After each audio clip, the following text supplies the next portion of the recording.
So there are several things that happen when you stop the habits with food that are getting in the way of your mental and physical health goals. Okay, so when you stop consistent overeating and emotional eating and binge eating, okay, several things happen.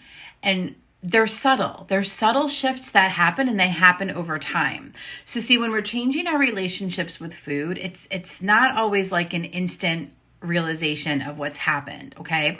It's kind of like there's subtle shifts that you just start to notice, like something's different. And one of the things is like you notice you're not thinking about food as often. Like food is no longer taking up a ton of brain space. And it's thinking about food. It's thinking about what you ate. It's thinking about what you're gonna eat. It's thinking about like, oh, we're going out to a restaurant. Well, what can I possibly have? Or, oh, we're having a party and there's gonna be all this food around. How am I gonna control myself?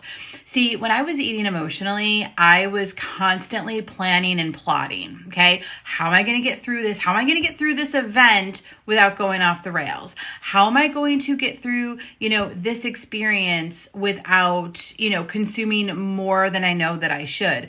And it was kind of like always trying to figure out how I was going to get through any situation that food was going to be at. And see, I didn't always eat at the event, but I would eat after the event. So like in secret, right?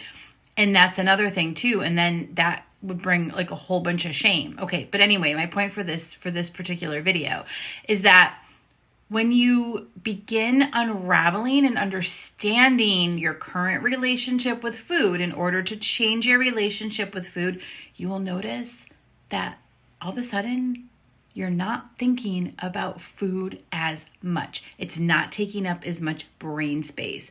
And that's a really powerful place to be, because what that means is food no longer has that pull. It no longer has that like trance over you.